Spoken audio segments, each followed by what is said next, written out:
चलिए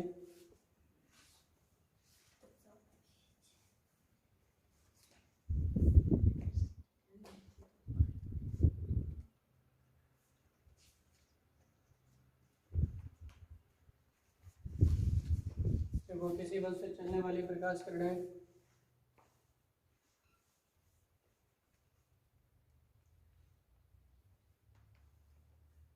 किसी वस्तु से चलने वाली प्रकाश किरणें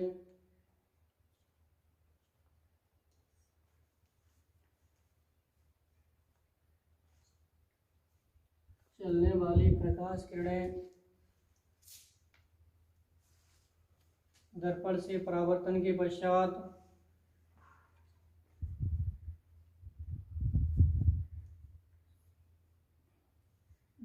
से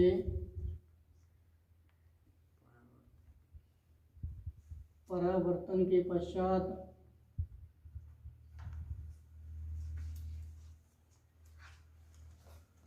मुख्य अक्ष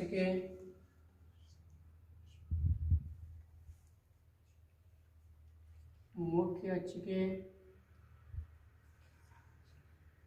जिस बिंदु से होकर जाती हैं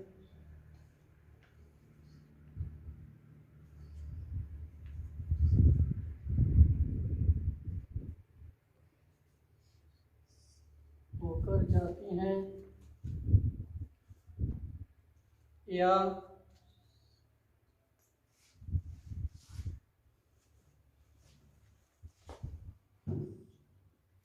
जिससे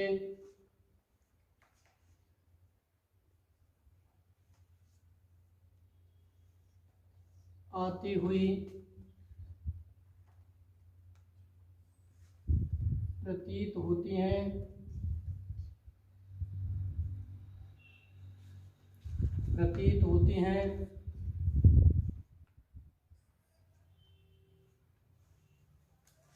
उस बिंदु को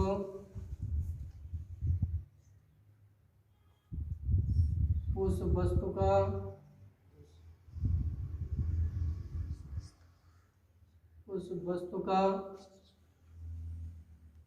प्रतिबिंब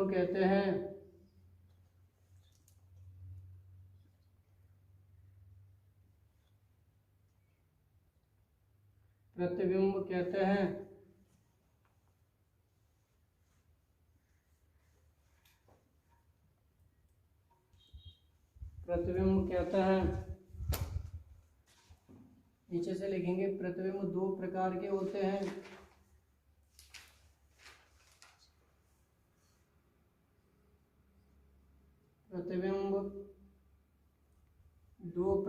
होते हैं।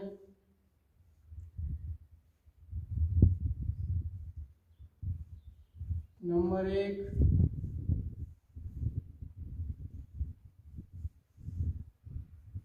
वास्तविक प्रतिबिंब।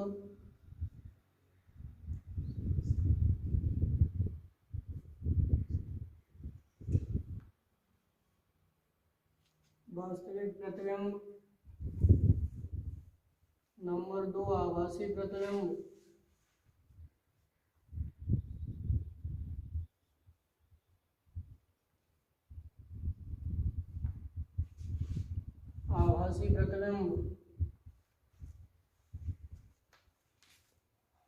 नंबर एक हेडिंग डाल लेंगे,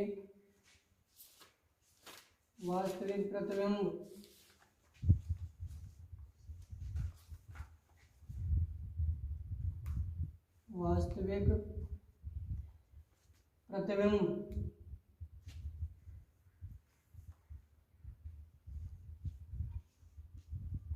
रियल इमेज।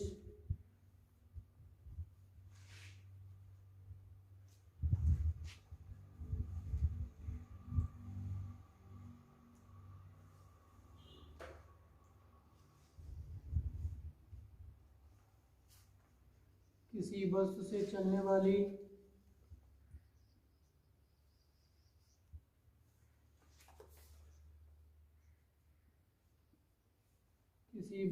चलने वाली प्रकाश किरणें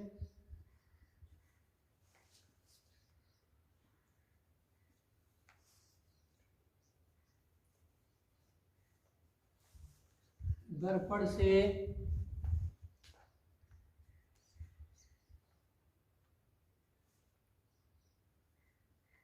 परावर्तन के पश्चात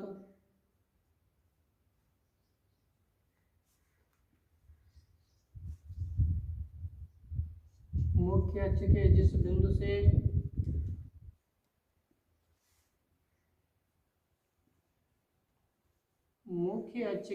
बिंदु से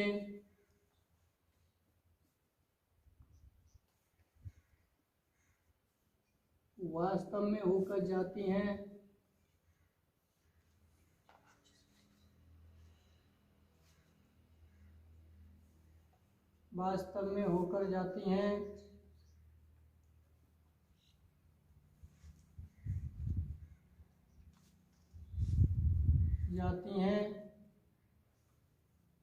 उसे उस वस्तु का वास्तविक प्रतिबिंब कहते हैं। उसे उस वस्तु का वास्तविक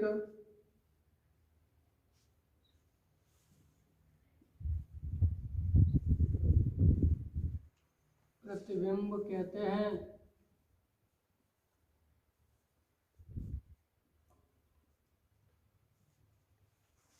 दूसरा पॉइंट डालेंगे आभासी प्रतिबिंब।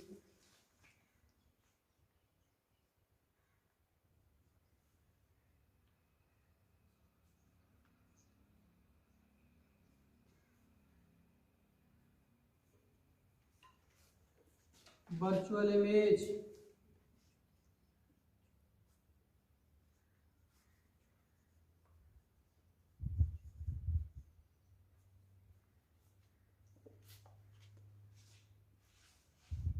किसी वस्तु से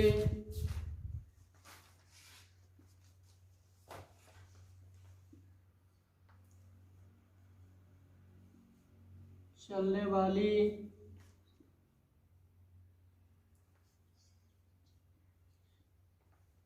प्रकाश किरणें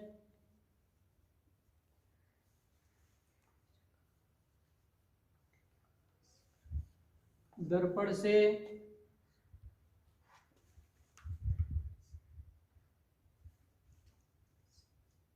परावर्तन के पश्चात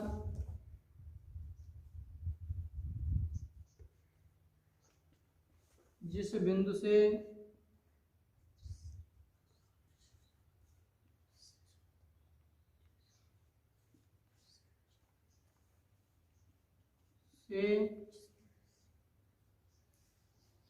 आती हुई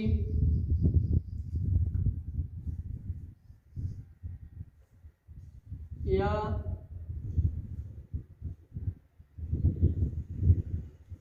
जिसकी ओर जाती हुई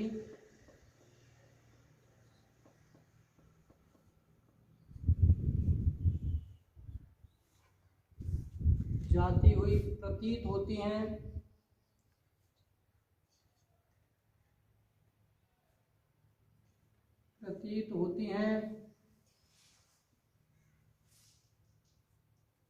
उसे उस वस्तु का आभासी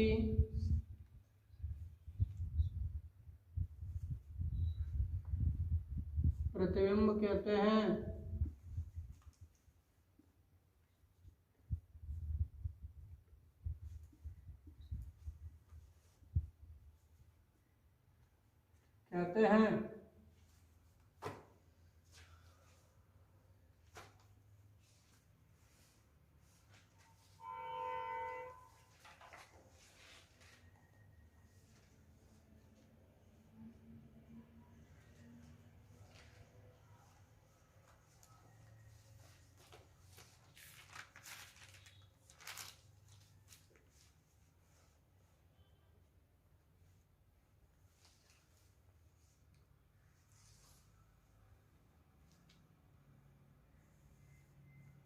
देखो ये हमारे पास ये वस्तु थी, ठीक है, ये वस्तु थी। उसके बाद जहाँ से देखेंगे यानी कि चलने वाली वस्तुएं जो हमारे पास हैं बाबूजी, तुम्हें मालूम है यानी कहने का मतलब है किसी बस पे चलने वाली, तो कोई वस्तु है जहाँ से ये किरणें जा रही थी, कैसी जा रही थी बेटा, किरणें जा रही थी। तो हमारे पास जहाँ से देखो ये समांतर किरणें जा रही थी, तो अपवर्तन परावर्तन के पश्चात जिस बिंदु से होके जाती हैं, तो जो बिंदु पे मिलेगी, जो बेटा जय बिंदु पे मिलेगी, जो हमारे पास जय पे मिलेगी और जो हमारे पास जय पे मिलेगी। तो जिस बिंदु से आपके पास होके जाती हैं उसे हम क्या कहते हैं, प्रतिबिंब कहते हैं। क्या कहते हैं, प्रतिबिंब। तो हमारे पास जागो नाम का हो वो आई, इमेज, ठीक है। तो हमारे पास जहाँ तक ये इमेज है गई बेटा, तो जिस बिंदु से होके जाएंगे तो उसे हम इमेज कहेंगे। क्या कहेंगे, इमेज। या फिर जब में तो वास्तव में होके जा रही है, तो जो प्रतिबिंब इमेज कौन सा होगा तुम्हें मालूम है, वास्तविक। कौन सा होगा, वास्तविक। अब उसके बाद जैसे ये वाला है,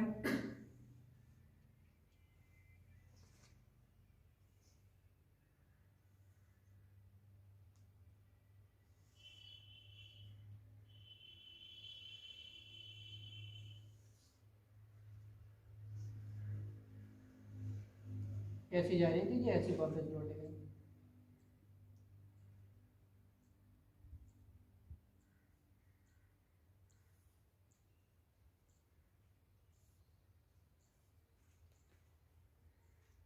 आ रहा हो समझ में? Yes sir. तो जो बिंदु पे हमें कैसी है रही है, प्रतीत है रही है। तो जवाब जो प्रतिबिंब होएगो, आई होएगो, वो कैसे होएगो, आभासी। आभासी। कैसा होगा, आभासी। और ये वाला कैसा होगा, वास्तविक। फटाफट बना दीजिए।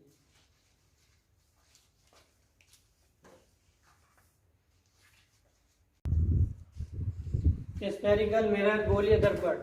देखो जब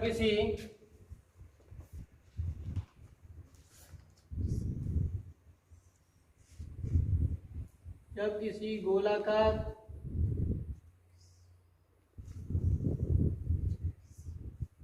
कांच की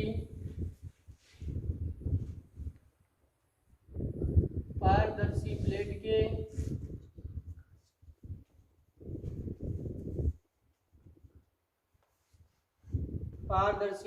के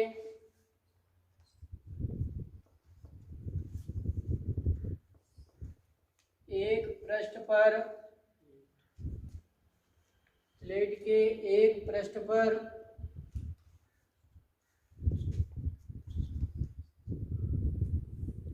पॉलिश या कलई कर दी जाती है,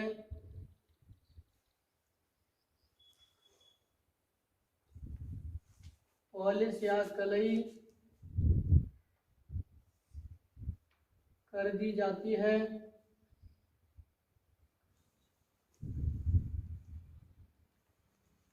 तो दूसरा पृष्ठ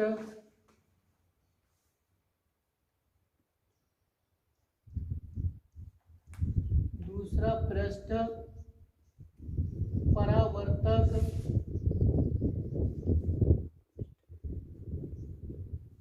तल बन जाता है।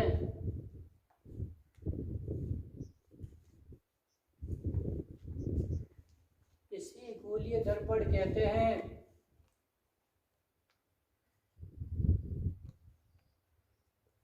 जिसे गोलीय दर्पण कहते हैं।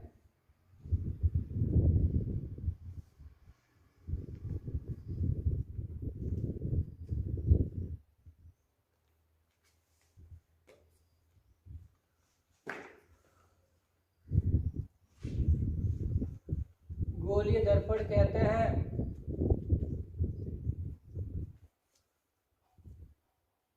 गोलीय दर्पण दो प्रकार के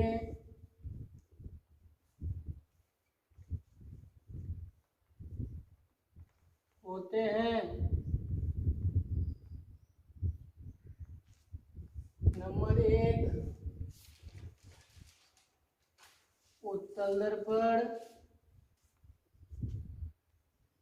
नंबर 2 अवतल दर्पण।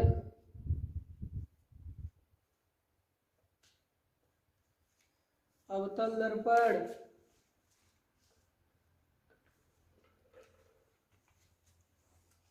नंबर 1 हेडिंग डालेंगे बेटा,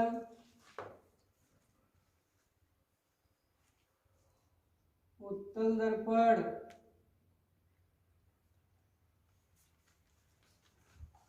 कॉन्वेक्स मिरर,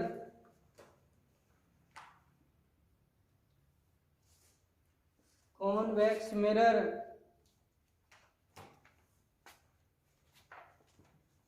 जब किसी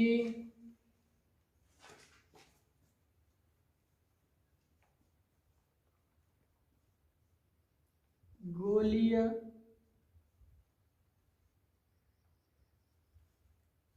पारदर्शी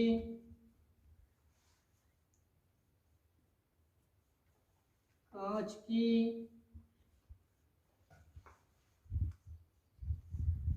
प्लेट के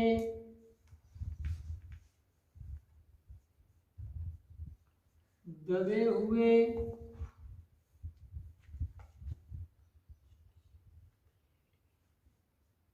अर्थात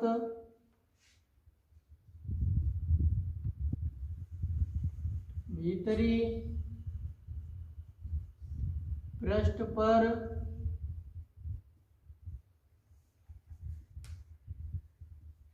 पॉलिश या कलई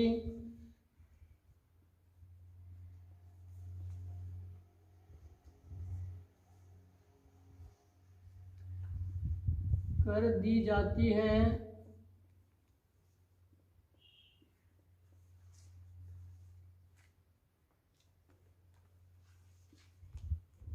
तो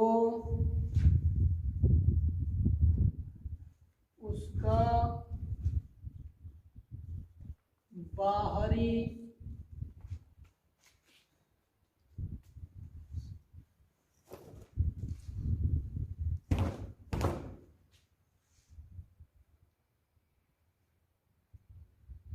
बाहरी अथवा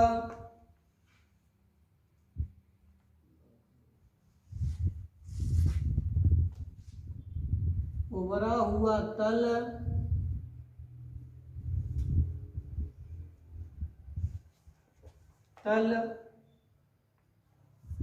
परावर्तक तल बन जाता है।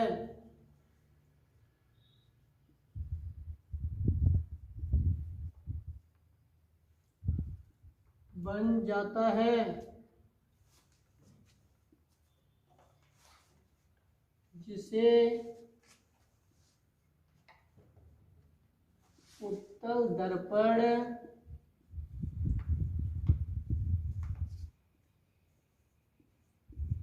कहते हैं। उत्तल दर्पण कहते हैं। दूसरा डाल लो।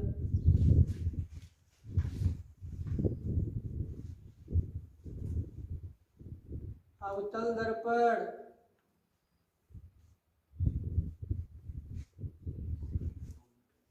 कॉनकेव मिरर,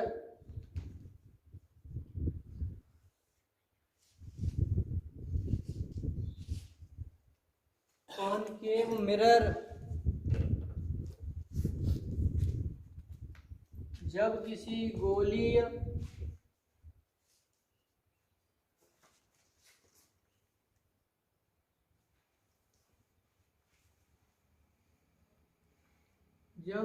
गोलीय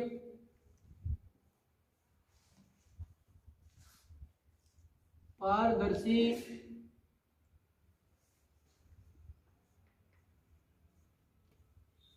कांच की प्लेट के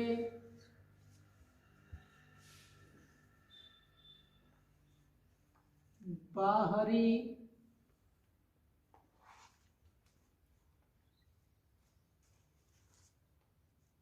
अथवा उभरे हुए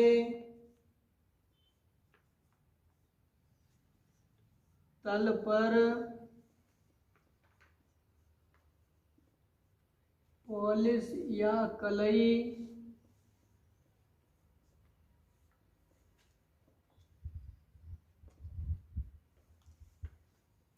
कर दी जाती है।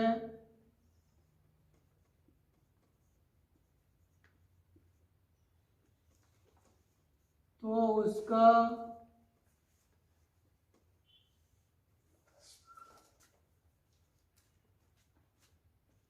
उसका दबा हुआ तल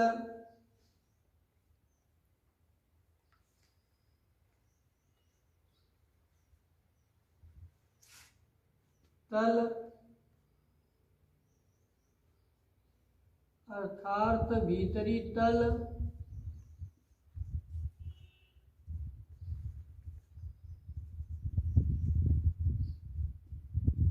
परावर्तक तल बन जाता है,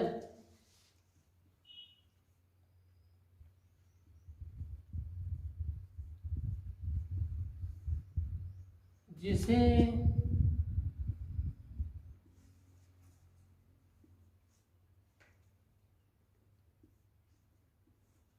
अवतल दर्पण कहते हैं।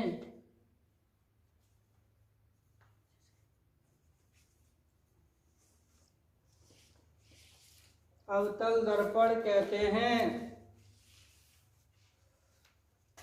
बेटा देखो गोलीय दर्पण यानी गोलाकार होना चाहिए। तो जहां से देखो ये वाला जो पृष्ठ है हमारा गोला है कि नहीं, जैसे हम इसे हम पूरा करें बाबूजी, तो ये देखो हमारे पास यहाँ से देखेंगे बाबूजी ये भी गोला है और ये भी गोला है। इन दोनों को हम पूरा करें तो इसे हम पूरा करें dot dot dot dot dot dot dot dot dot dot dot dot, एक गोला कंप्लीट हो जाएगा। उसके बाद इसे भी हम कंप्लीट करेंगे बेटा, पूरा करेंगे तो ये भी हमारे साथ एक गोला हो जाएगा लगभग। ओके, अब क्या करें, गोला थे तो इसका एक पृष्ठ हमने काट लिया बाबूजी, तो गोला को एक कंप्लीट काट लो। तो हमने जाकर क्या करो, बाहर वाले पे अर्थात उभरे हुए पे हमने क्या कर दी, पॉलिश या कलई कर दी। ओके, इसका नाम एस और इसका नाम हमने दे दिया एस एस। ऐसे ही हमने इसका एक पृष्ठ गोले का काट लिया गोलाकार, तो जाके हमने अंदर वाले पे पॉलिश या कलई कर दी बेटा। अब परिभाषा क्या कहती है, जे हमने पॉलिश कर दी, पॉलिश, ठीक है। ये कौन सा पृष्ठ है बाबूजी, बाहरी। कैसा है, बाहरी पृष्ठ, या इसे ही पृष्ठ को हम कहेंगे उभरा हुआ। क्या कहेंगे बेटा, उभरा हुआ। यहाँ से देखो पॉलिश, तो जेवाई पृष्ठ पे जो जे वाला जो पृष्ठ होगा ये वाला, ये हमारे पास परावर्तक पृष्ठ होगा। परावर्तक को मतलब ये होता है बेटा कि जिसपे प्रतिबिंब दिखाई देगा। शीशा तुमने देखा है जो हम डेली यूज करते हैं, उसमें जो पृष्ठ होता है एक पे पॉलिश होती है, दूसरा सादा होता है। तो सादे वाले पे ही तो प्रतिबिंब दिखाई देता है, जो संबल होता है, पीछे पॉलिश वाले पे दिखाई नहीं देता। तो परावर्तक तल उसे ही कहते हैं जहाँ प्रतिबिंब दिखाई देता है। ऐसे ही ये हमारे पास हमने पॉलिश करी है, और पॉलिश हमने बेटा देखो इसका भीतरी तल क्यों, क्योंकि गोले को कंप्लीट करेंगे तो ये अंदर ही तो आ जाते हैं, तो इसीलिए ये अंदर वाला तर हो गया, जिसे हम क्या कहेंगे, भीतरी। तो पॉलिश कर दे, इसे हम कहेंगे भीतरी या दबा हुआ तर। क्या कहेंगे, देखो अंदर खुखाल है ना, और जब उभरो भाव है, बाहरी पृष्ठ उभरा हुआ है, तो आपके पास दबा हुआ तल। अब जे वालो जो है जाए वो जे हमारे पास है जे परावर्तक तल। क्या हो जाएगा, परावर्तक तल। इसका भी नाम एस, इसका भी नाम एस है। तो डेफिनेशन के अनुसार समझो, उत्तल दर्पण, गोली दर्पण। गोली दर्पण का मतलब है गोलाकार। कैसा बेटा, गोलाकार, यानी थोड़ा कर्व टाइप होना चाहिए, इसे हम गोलाकार कह सकते हैं। क्या कह सकते हैं, तो ये उभरा हुआ कहलाता है, ये वाला दबा हुआ कहलाता है। कहलाता है कि नहीं कहलाता है। ऐसे ही हमारे पास जहाँ से देखेंगे बेटा, तो हमारे पास यानी इसमें कहा गया है गोलीय दर्पण जब किसी गोलाकार कांच की पारदर्शी प्लेट के एक पृष्ठ पर पॉलिश या कलई कर दी जाती है, तो दूसरा पृष्ठ परावर्तक तल बन जाता है, जिसे गोली दर्पण कहते हैं। अब गोली दर्पण यानी गोलाकार भाग पे कर दो, लेकिन गोलाकार भाग पे करने से हम अंदर वाले पे करेंगे तो हमारे पास उत्तल दर्पण प्राप्त होगा, बाहर वाले पे पॉलिश करेंगे तो हमारे पास अवतल दर्पण प्राप्त होगा। इस तरह से दर्पण हमें कितने प्रकार के प्राप्त होंगे, 2 प्रकार के। तो देखो जब किसी गोलीय पारदर्शी कांच की प्लेट के दबे हुए तल, तो देखो हमने दबे हुए तल पे पॉलिश या कलई करी अंदर वाले पे, तो उसके बाद जो दर्पण प्राप्त हुआ उसका नाम हम लिख देंगे उत्तल दर्पण। क्या लिख देंगे बेटा, उत्तल दर्पण। तो इसका नाम हो गया हमारे पास उत्तल दर्पण। क्या हो गया? ये हमारे पास हो गया बाबूजी उत्तल दर्पण, तो इसे लिख देंगे। इसी तरह से जब हमने बाहर वाले पे पॉलिश या अकलाई करी, बाहरी अर्थात उभरे हुए तल पर पॉलिश करी, तो दबा हुआ तल परावर्तक बन जाएगा, जैसे अवतल दर्पण कहेंगे। तो ये हमारे पास हो जाएगा बेटा अवतल दर्पण। कौन सा हो जाएगा? अवतल दर्पण। अवतल दर्पण। उतार लीजिए, फटाफट बना लीजिए।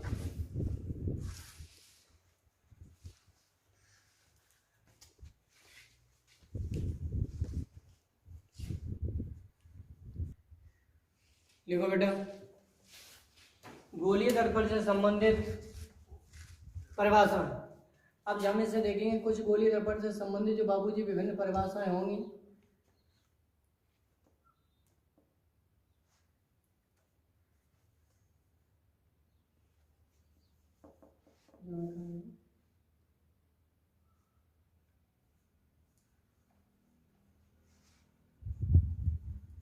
ले पानी लगी घर में।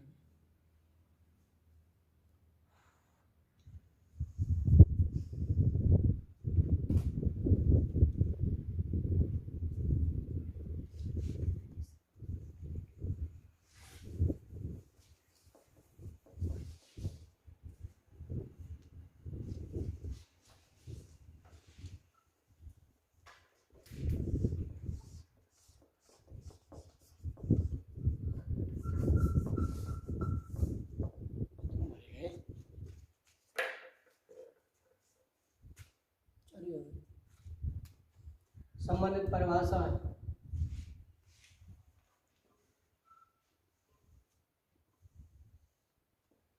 अब उसके बाद बेटा इसमें लिखेंगे, तो नंबर 1 डाल लिया बाबूजी,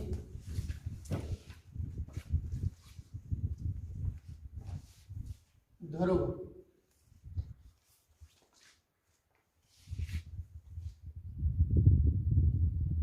पोल।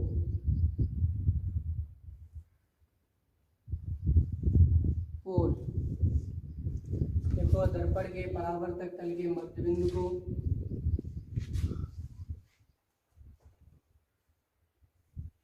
दर्पण के परावर्तक तल के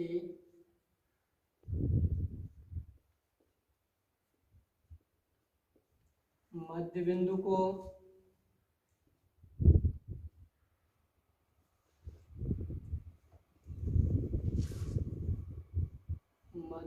को ध्रुव कहते हैं।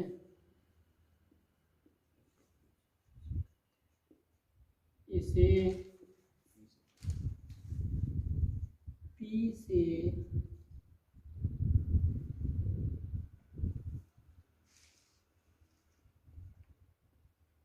प्रदर्शित करते हैं। दूसरा लिखेंगे, वक्रता केंद्र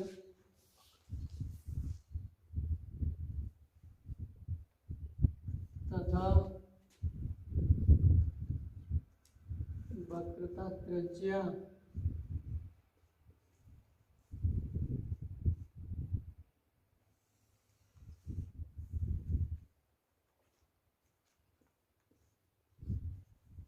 सेंटर ऑफ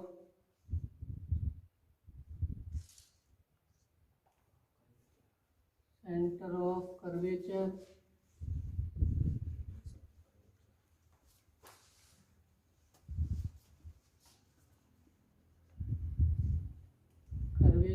and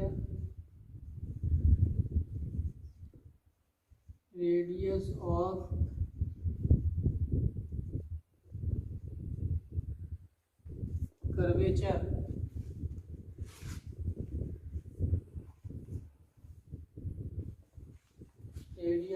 curvature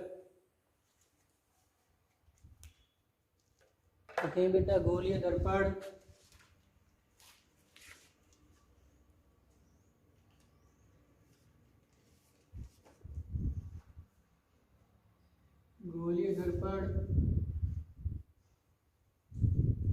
जिस गोले का भाग होता है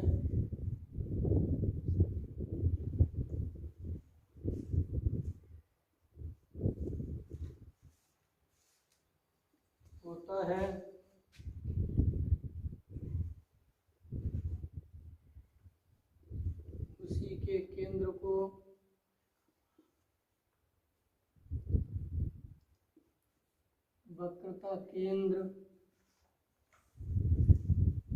तथा उसी की त्रिज्या को गोलीय दर्पण जिस गोले का भाग होता है उसी के केंद्र को वक्रता केंद्र तथा उसी की त्रिज्या को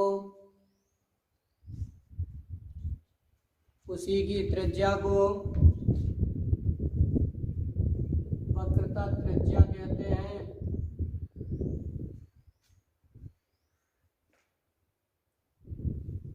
वक्रता त्रिज्या कहते हैं।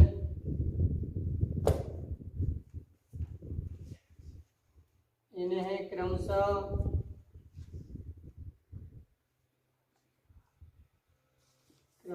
C एवं R से प्रदर्शित करते हैं।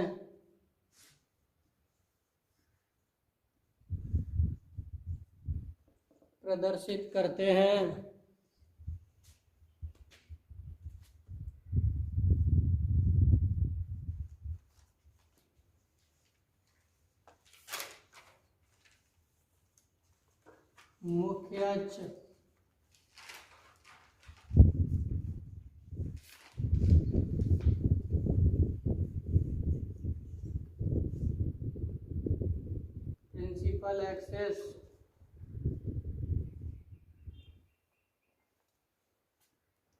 प्रिंसिपल एक्सेस लिखो बेटा। गोलीय दर्पण की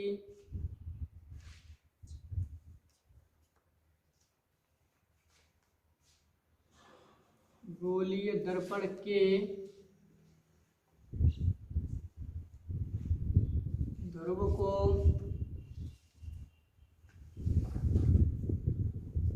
वक्रता केंद्र से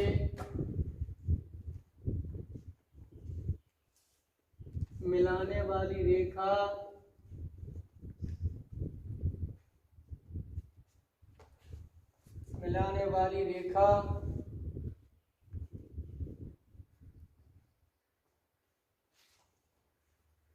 उसकी मुख्य अक्ष कहलाती है।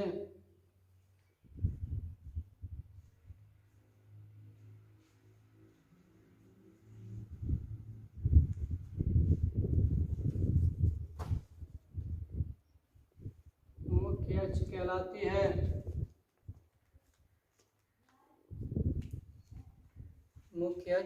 कहलाती है।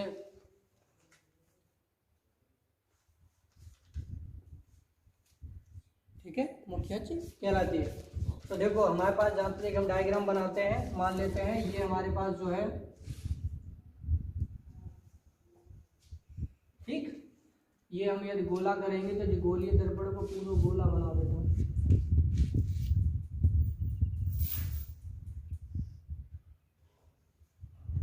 लगभग मान लेते हैं ये गोला होगा बेटा। अब उसके बाद यहाँ से देखेंगे बेटा,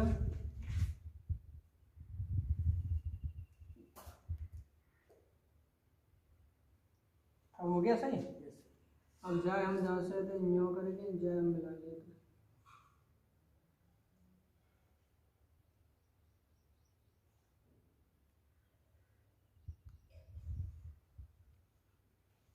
ओके, अब जाए हमने मिला लिया तो बाबूजी जे हमारे पास होएगा गोला। अब हमने मान लो कि जाके हमने बाहरी ब्रस्ट पर पॉलिसी आकार कर दे बेटा, चलेगा, ठीक है। तो हमारे पास जहाँ तक जे वालों सिरा जाको ना हमने एस दे दो, जाको ना हमने दे दो एस टी एस। तो अब पहला जो प्रश्न है हमारे पास क्या कह रहा है, पहले प्रश्न में हमें ज्ञात करना है कि आपके पास ध्रुव दर्पण के परावर्तक तल के मध्य बिंदु को ध्रुव कहते हैं।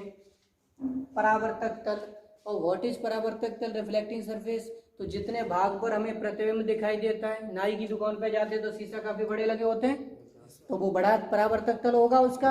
अब जब हम छोटा शीशा देखते हैं तो केवल चेहरा ही चेहरा दिखाई देता है, तो उसका परावर्तक तल और छोटा होगा।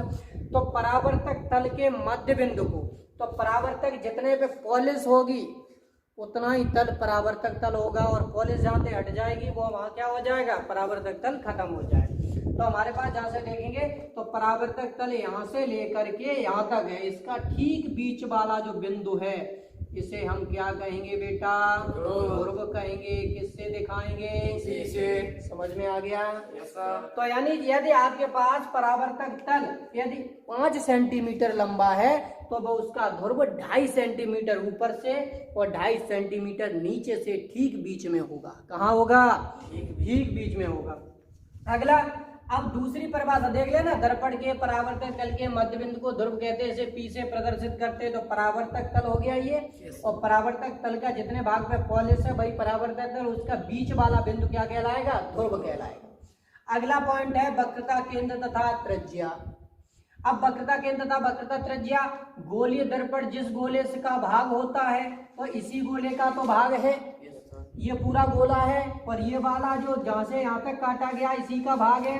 तो इसका केंद्र हमने मान लिया बाबूजी ये हमारे पास है सी, तो इसी को हम क्या कहेंगे, वक्रता केंद्र। क्या कहेंगे, वक्रता केंद्र। आ गई समझ में कहना है बेटा।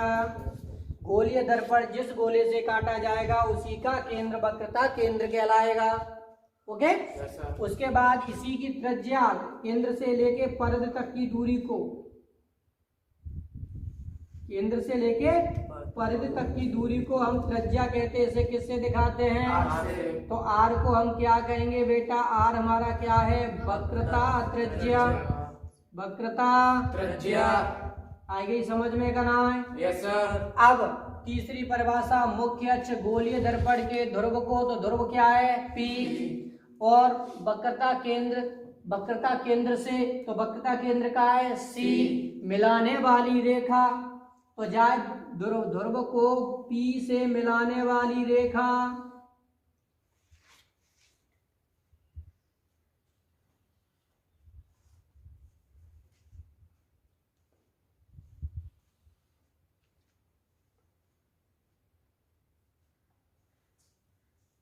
ओके। तो ये वाली रेखा, इसका नाम, हमारी रेखा का नाम क्या होगा बेटा, ये कौन सी रेखा है, जो ध्रुव को वक्रता केंद्र से मिलाती है, तो इसका नाम हो जाएगा मुख्य अक्ष। कोई दिक्कत है यहाँ तक। उसके बाद जहां से देखो तो ध्रुव के परावर्तक तल के मध्य बिंदु को ध्रुव कहते हैं, तो इसे पी से दिखा दिया। उसे हम वक्रता केंद्र से आपके पास जहां से कह देते हैं वक्रता तयन, वक्रता त्रिज्या, ध्रुव और मुख्य अक्ष, हमारे पास ये जहां तक कंप्लीट हो गए। अगला पॉइंट है, तो मुख्य अक्ष गोलीय दर्पण के ध्रुव को वक्रता केंद्र से मिलाने वाली रेखा मुख्य अक्ष कहलाती है। तो ध्रुव को वक्रता केंद्र से मिलाने वाली रेखा ये है हमारी, तो इसका नाम हो गया मुख्य अक्ष। अब इसका मतलब ये नहीं है तो मुख्य अक्ष इधर भी होके जा सकती, कोई दिक्कत नहीं है, ठीक है। तो इस पूरी रेखा का भी नाम क्या होगा, मुख्य अक्ष होगा। अगला पॉइंट डालेंगे बाबूजी, फोकस।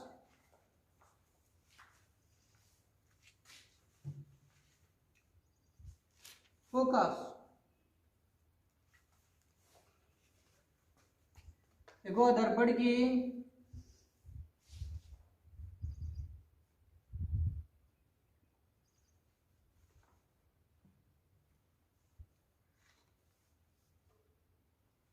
मुख्य अक्ष के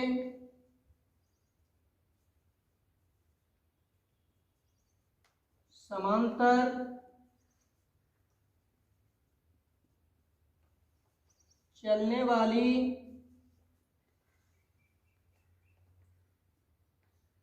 प्रकाश किरणें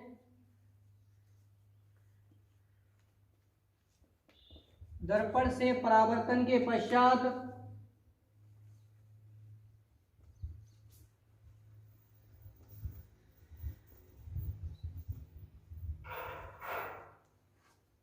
दर्पण से परावर्तन के पश्चात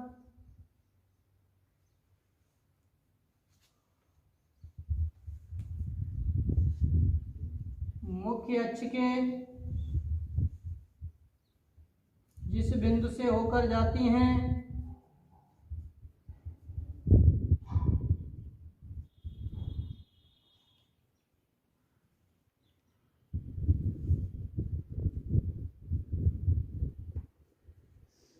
या जिससे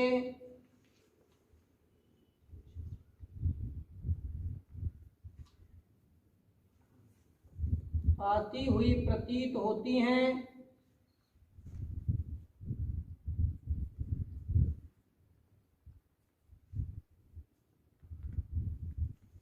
इसे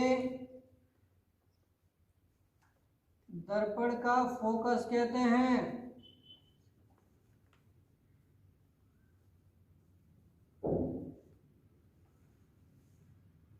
इसे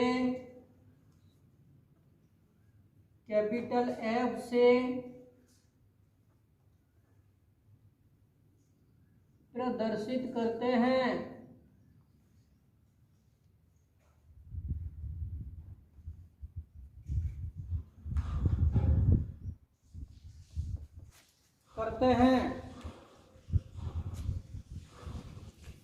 अब देखो बेटा, जे मुख्य अक्ष के समांतर चल रही थी प्रकाश किरणें,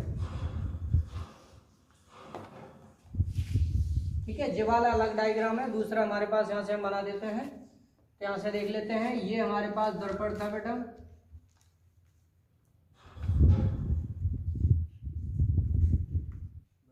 एस एस डैश। ये रेखा हमारी क्या कहलाएगी पता है तुम्हें? मुख्य अक्ष। क्या कहलाएगी?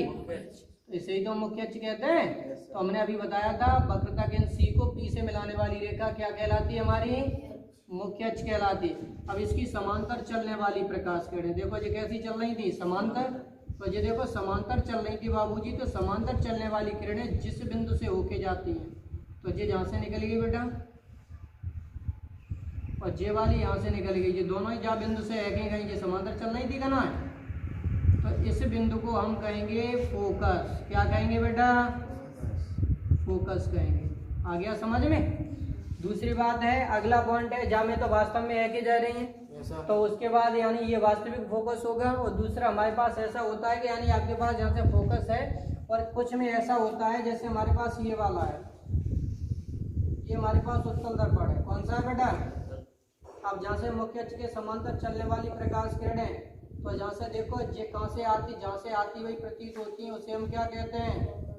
फोकस कहते हैं। तो बाबूजी यहाँ से देखो ये फोकस है, और ये तो तुम्हें मालूम ही है, ये क्या है? हमारी मुख्य अक्ष। दोनों डायग्राम फटाफट बना लीजिए।